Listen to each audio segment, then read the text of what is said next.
I'd like to give you a small analogy that will help you understand this issue. Why are hearts sealed, or why is that mentioned in the Quran? Some of you or many of you are familiar with exercise, working out, right? So imagine somebody got into an accident and they're in the hospital, and they're in a hospital bed for 6 months, and they haven't moved their legs for 6 months to a year. When they get up, are they able to use their legs?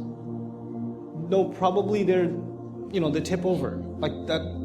If our muscles, if they're not worked, if they're not exercised, they start losing their ability to function. Like if you keep your eyes closed for 5 years, you're probably going to open them blind. You understand? The ability to accept guidance, the ability to reason in a fair way, in an unbiased way, is a God-given muscle that we have, a spiritual muscle that we have, an intellectual muscle that we have. And people at the time of the Prophet ﷺ were invited to exercise that muscle. And they refused to. They refused to exercise the ability to take in and seriously consider truth when it came to them. And you continue to deny that capability you have inside you, the exercise. You refuse to think, you refuse to think, you refuse to use your heart, you refuse to be sincere. And guess what? Eventually your heart is no longer capable of what it was originally capable of. You lost that muscle, you lost that ability.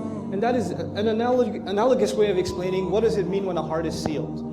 It is not something that's a person has a belief system and therefore their heart is sealed. That isn't the case.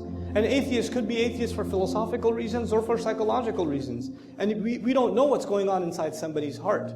We don't. As a matter of fact, on this issue, whose heart is sealed and whose is not sealed, my favorite example in the Quran is that of the worst character probably mentioned in the Quran, who even shaitan would probably want an autograph, Fir'aun, okay? I mean, declares himself God, the Pharaoh. For those of you who aren't familiar with Arabic, the Pharaoh declares himself God, committer of massive genocide, all kinds of hedonism, ego, pride. You name it. You name the vice, he's got it. You name the vice, he's got it. And yet, when Moses is sent to him, alayhi salam, to speak to him, he's supposed to not judge what's in his heart, and he's told, "قُلْ هَلْ لَكَ إِلَىٰ أَن تَزَكَّى." Is there anything left in you? You might want to cleanse yourself. Maybe you want to become a good person now.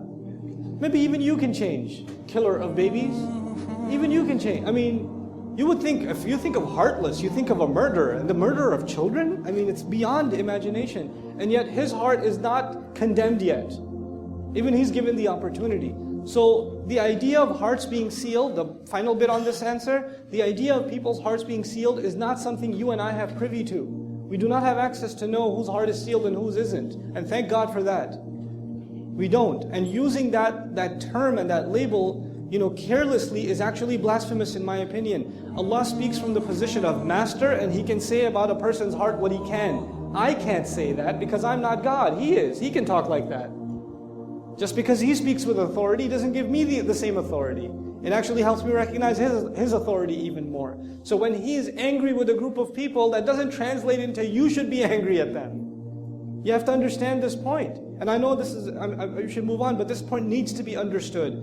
For instance, and please, if there are Christians in the audience, with all due respect, God is actually extremely angry at the idea that a son be attributed to Him in Islamic faith. This is something that offends Him in our revelation.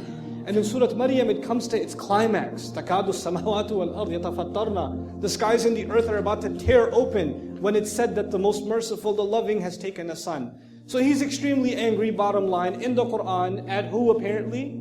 Christians, right? And yet the Christians, who according to Him are saying this, and it's a big deal to Him that this shouldn't be said, they come to visit the Messenger of Allah, sallallahu alaihi wasallam. They come to visit the Prophet Muhammad in the city of Medina, and they're there to discuss faith with him, because they've heard he's made claims to prophethood. So where do they stay? Where do they stay? Anybody know? The Mosque of the Prophet. And where do they pray to Christ? Where are they told by divine decree to pray? At the mosque. They perform Christian prayers inside the mosque. And yet we have revelation already. Makki Surah, Surah Maryam, we already have revelation that this angers God. But Allah He has a right to be angry at what He has a right to be angry with. His anger does not translate into my anger. We're still supposed to be the best we possibly can be. They're still our brothers and sisters in humanity. A lot of times Muslims don't know where to draw the line. They take Allah's authority from the Quran and make it their authority. What do you think you're doing? He speaks from His position of authority. We have to read the Quran as slaves, not as masters. not as judges of others. So this point needs to be very, very clearly understood. And even the way in which the discourse was done by the Prophet, like the height of courtesy and respect, the height of it, you know. And so this distinction, especially for Muslims, if somebody says, why should we even talk to atheists, why should we even talk to anybody? First of all, I know what you mean by talking. You want to go and debate with them. Don't debate with people, I told you already, stop that. Go get some pizza with them. Do that, okay? Go, you know, just play some basketball or whatever. And you have a friend who doesn't believe in God, fine. He's not evil. He's not evil. He doesn't have two invisible horns on the side and a tail in the back and a pitchfork or whatever. It's just because he's an atheist, he's a human being. He's a dignified human being. Every human being has dignity. You don't know how they can turn around. You just don't know. You know?